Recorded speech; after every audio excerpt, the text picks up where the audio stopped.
They say the quickest way home is by road, but where's the fun in that?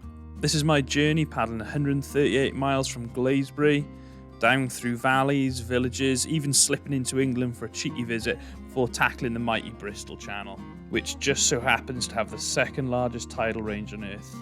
It all started with a daft idea when we lived just outside of Glasbury and were moving back to Cardiff. I wanted to lock the door, hop on the paddleboard and head home. Simple. Well, life got in the way back then, but now I'm finally doing it.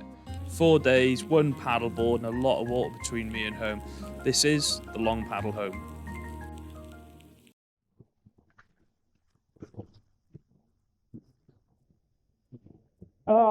Join me here today on the mighty River Wye up at Glasbury. Here now on this journey, this adventure, the long paddle home. Join me as we journey through all sorts of different types of terrain and land, rivers, seas, all sorts of things, channels. Oh, it's going to be an adventure and a half.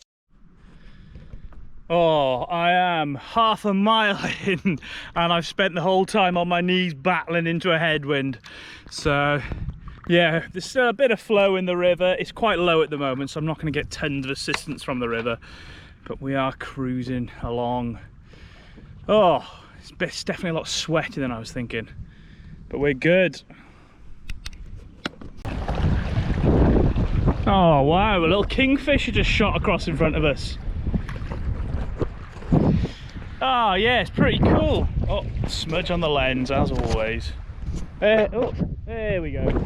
Yeah, cruising so far. Seen a load of kingfishers. It's really alive, this river, to be fair. It's yeah, really alive. It's pretty cool. Bit of headwind at the moment, so I've been down on my knees paddling. This long paddle home might take a bit longer than I was thinking if this wind stays up. I'm kind of needing these sort of slightly more easterly winds, maybe for later on in the journey, but yeah, so far we're going well.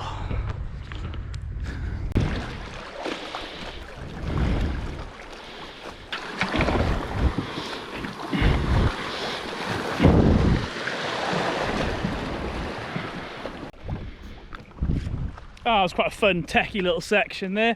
Having to kind of move my body weight forwards and backwards to keep the fin out of the water, but also to help turn. So trying to get my weight forwards to pivot off the nose a little bit more to swing that back end around. So that was cool.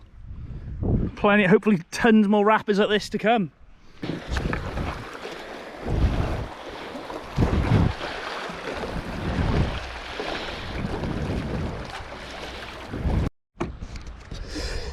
Oh, so paddling down the river, one of the things I'm looking for are things like this, a downstream V. So it's where the flow makes like a V shape. So if there are any ripples on the surface of the water, like here to my right, that's being caused by something. There's an obstruction or a constriction there, forcing the ripples in the water.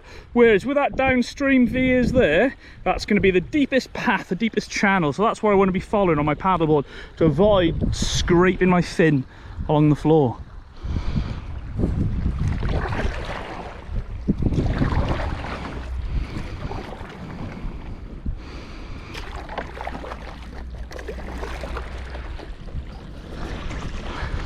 And then something I'm looking to avoid are what we call an upstream V, created by this little obstruction here, this rock in the water, and you can see the water rippling then diagonally off it, so it's making a V that way.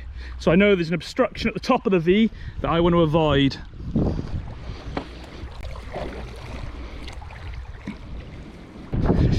There you go, it's a little top tip there, upstream and downstream Vs. Fundamentally that's what I'm looking for on this sort of style of river, this grade 0, grade 1 sort of moving water. You can see the V's lovely up that way now. Oh, look at this. Bloody idyllic. Lovely.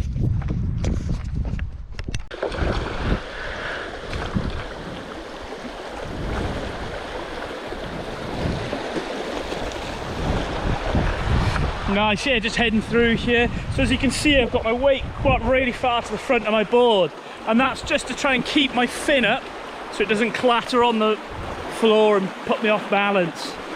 Oh, trying to film and paddle, it's quite hard. There you go, and then I can just step back to the middle of my board move myself away from any obstructions, these trees overhanging on the left, and away to go again. It was a good rapid, that. Got nice and deep, so the whole river got funneled onto that one side. Got really nice and deep, so now it's good.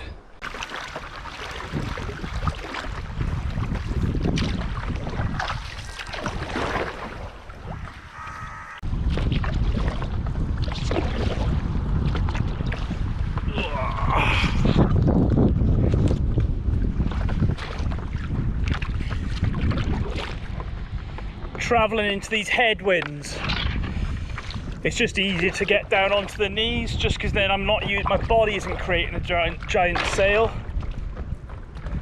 There are also spots in this river where it's actually it gets pretty shallow, like here, you know, it's only a blade's depth. So something I do then is transition into like punting off the floor. So I'm using my paddle just to push off the floor, because the reality is I just can't get an effective paddle stroke. I can't get my paddle blade into the water, so just pushing off the floor gives me something solid to grab a hold of until it's deep again, and now I can get that whole blade into the water again, so away and start paddling again. It's definitely a hot old day today. I can feel the sun just smashing the back of my leg, so what I think I'm going to do is swap out of my t-shirt and get into a shirt so I can at least cover my arms a bit and I can cover the back of my neck, because yeah, I'm definitely starting to fry a little bit. It's hot.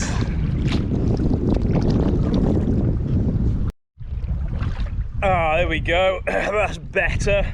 Got this shirt on. It's just like a physical sun protection, you know. I'm definitely, my complexion definitely isn't suited to being out in the sun all day. I do get spanked by it a little bit. So having something with a collar that I can have up and something with long sleeves so I can just keep my arms covered is quite good for me. And I got my t-shirt on the deck of in front of me here, just drying out. It gets a little bit sweaty then. With this warm wind and this sun, you know, my stuff will dry out pretty quick today. Oh, this wind definitely is stronger than I was expecting. It's making life quite hard, really. I've still averaged 3.5 miles an hour so far. Oh, there you go. I'm 3.5 miles in and I've been going for an hour. So motoring nicely.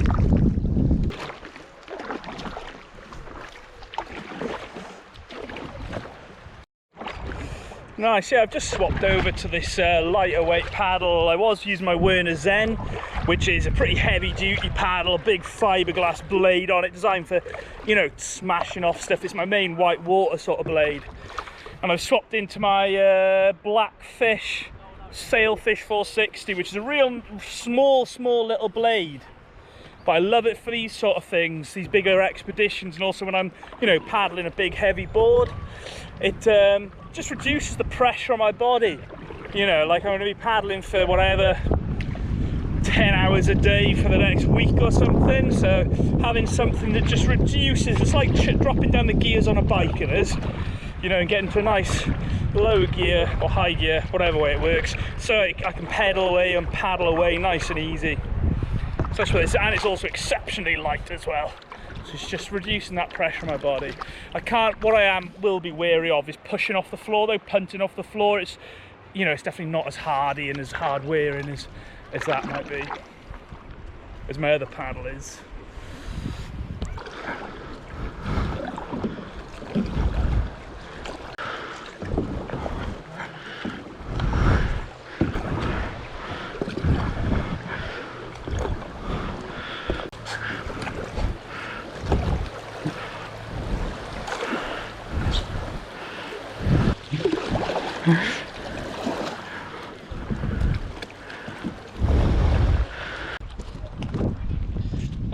Just passing through the literary town of Hay-on-Wye.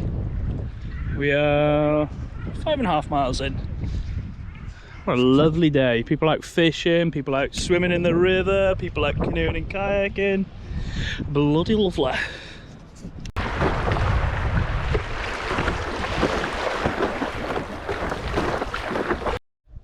Ah, lovely, cruising along. I am on the section of the Wye from Hay to Witney. It's a really popular route for sort of commercial canoe hire and stuff. It's, you know, you can do it over a couple of hours, or there's half day and full day trips from Hay down. I finally kind of got the wind behind me for the first time, which is quite nice. I'm to paddle into the wind. Got this long straight and some fun little rapids coming up there. Used to take groups on this section quite a bit a few years back. We'd use it a lot in the winter for sort of teaching kayaking on moving water and canoeing on moving water, but yeah, sadly there's not much movement in the water today to assist, but at least the wind's behind me. So I'm motoring along nicely. Just gonna keep going. Yeah, cruising, enjoying myself. What a lovely day. What a pleasure and a privilege it is to be out in places like this. Stunning.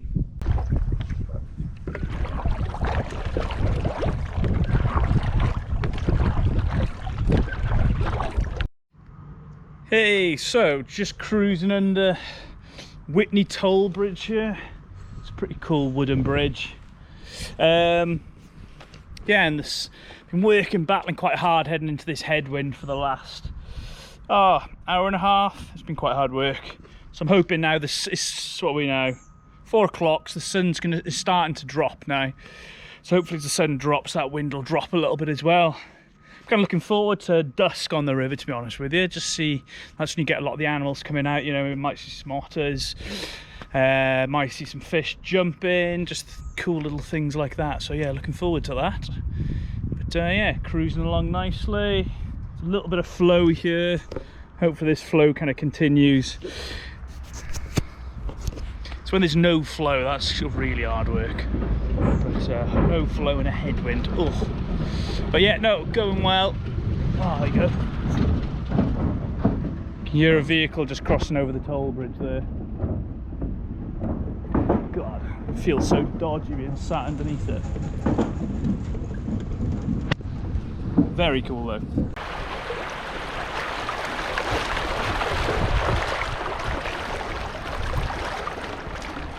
Cool little swan chilling out. Oh, this is lovely, isn't it?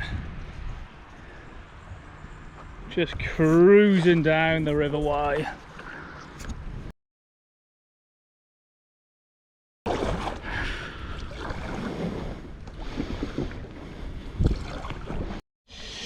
Oh, good evening. It is, oh, what time are we now?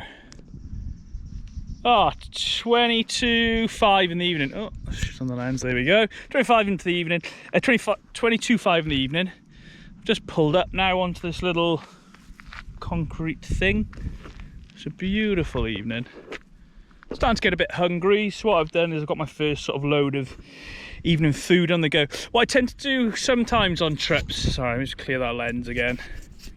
There we go. I do it a lot if I'm out doing like multi-day running stuff. I'm doing it here because it's really hot at the moment and I don't really feel like hot food, but I do something what you call cold soaking. Sounds pretty minging, but what I do is I've got noodles with me this evening, so I've put the noodles into my cup, put some cold water on top, and then with this it's quite good. It's got like a little seal to it, so I can seal my.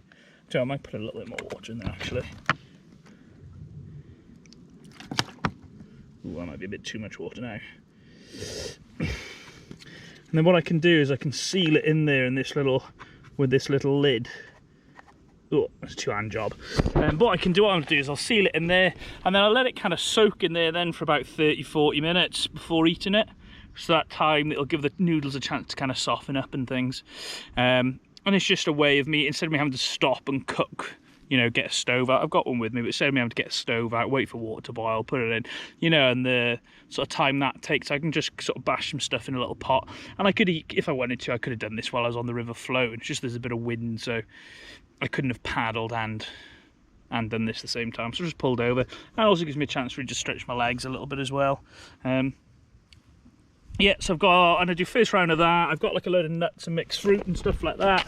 And then I've also got some chorizo. So I'll start snacking on a bit of chorizo as well.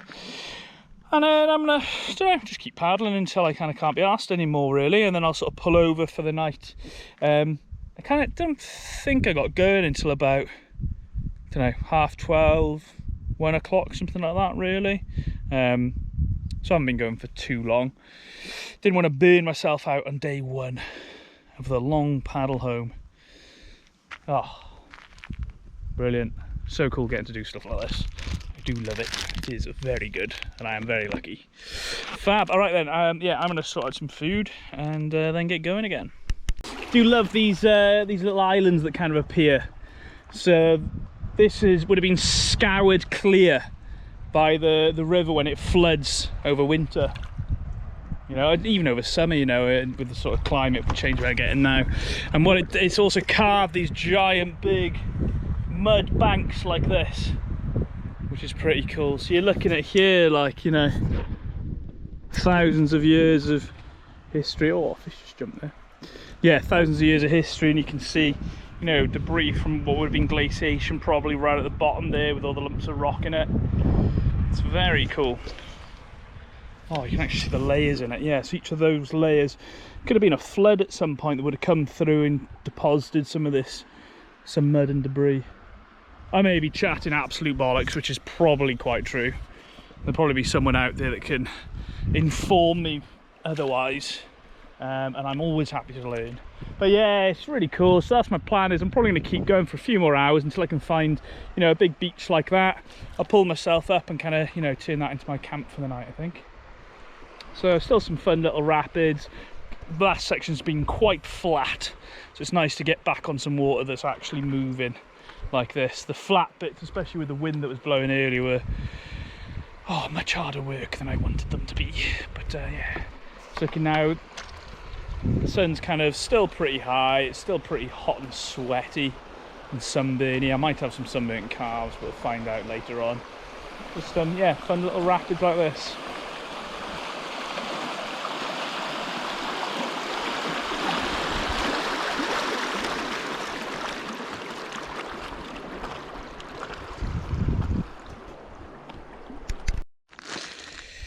Oh, I'm just here, kind of still got my sort of pot of dinner soaking there, and I've got some chorizo sausage in my pocket. Really good stuff, this. It's like super high calorie for what it is, and pretty tasty as well. So just, yeah, get my chorizo bag that lives in my pocket. Snacking away, keeping the calories up, keeping the hydration up. Oh, it's a lovely evening. Oh, time to get some miles in, I reckon, though. Oh, this is an absolutely classic example of a downstream V. So just got this, this real laminar sort of water here, flat and calm, and then there's just these ripples there going down, these ripples there going down. And all I'm going to do is thread the needle through the middle of the V. This looks a lot deeper just because all of the river's getting funneled through this one little chute, so I'm quite happy this will be deep enough for me to be able to stand up on. But if I was worried, I could just drop down to my knees. I'm going to shift my weight forwards just a touch, just to make sure my fin definitely doesn't catch the floor. Oh, I can see that it's nice and deep, so I'm going to step back and just cruise through. All these swirls here, they're waiting for one of these to catch my fin. Oh, nothing. On to the next little rapid here, heading left now.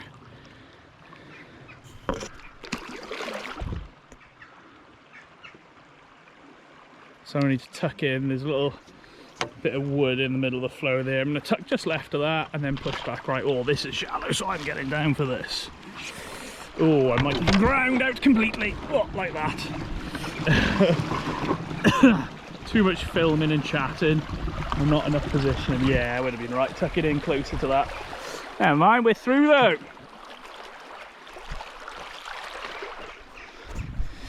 Can never quite switch off. Always got to keep an eye reading that water, seeing where the flow's going, where it looks deepest.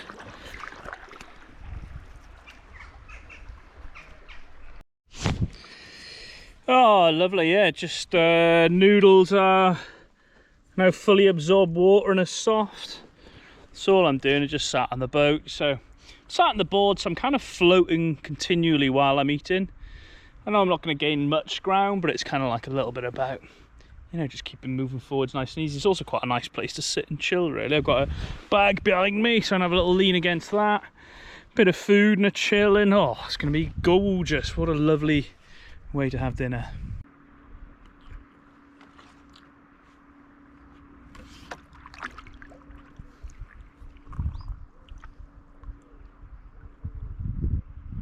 Just sort of moving myself back out towards the middle of the river where there's a bit more flow.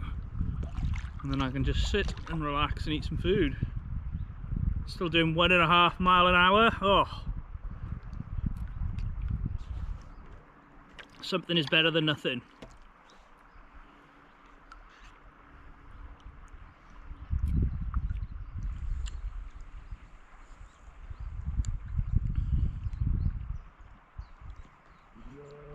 Oh.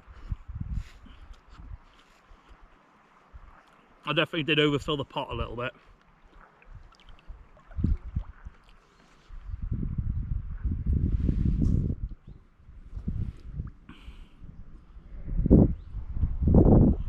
Dinner had, pot squished up, and yeah, just gonna keep cruising now. Sun setting, beautiful evening, absolutely beautiful. Look at this. Can't beat it.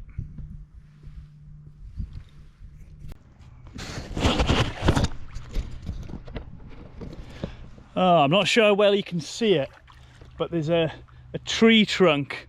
Oh, what's that? About 3.5 meters up above the river. So that's flood debris. When the river floods, that tree trunk's been washed.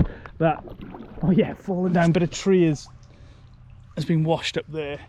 So you can imagine how powerful, how much water there is if it's 3 meters, you know, more than that, 3.5, 4 meters maybe higher than it is right now.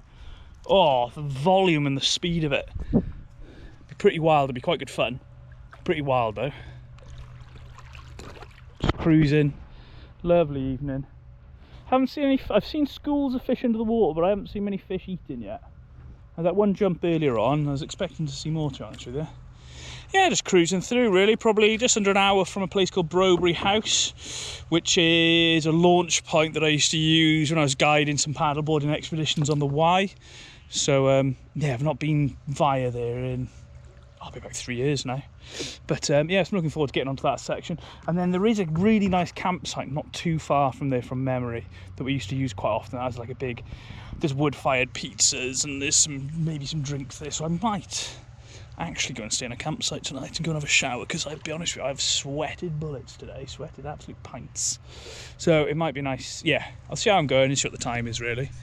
But I might try and make it there, because they also do have cold ciders in a fridge, which would be very nice, and cold bottles of pop as well, which would also be very nice. But yeah, I'm gonna keep cruising and kind of see what happens, see where I get to. I'm 100% gonna do wild. I have to do some wild camping on this trip anyway. Yeah, so I might stay here tonight. We'll see. We'll see. Oh, let me clean this.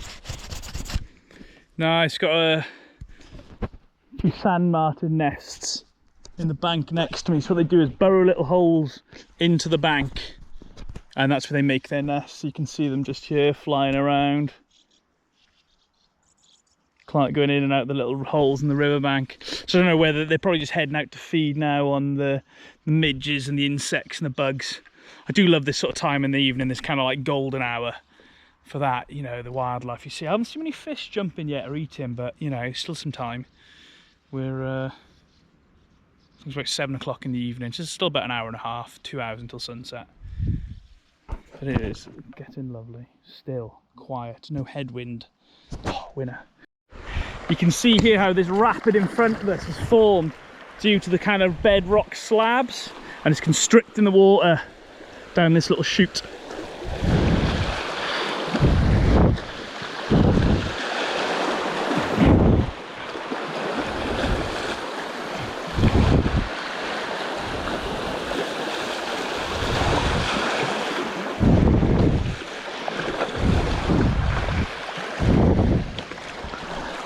That's the other sort of option for somewhere to stay, is to pull the paddleboard up and, you know, kind of use the paddleboard as a bit of a base, and then put my roll mat, my bivvy stuff on top of that, on some sort of big bedrock slab.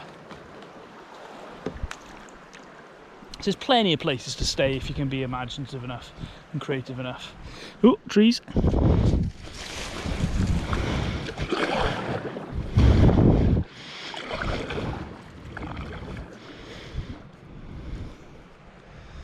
Oh, I do love it. What an honour this is.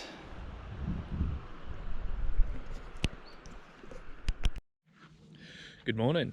It's the morning of day 2. I'm here at Byecross Farm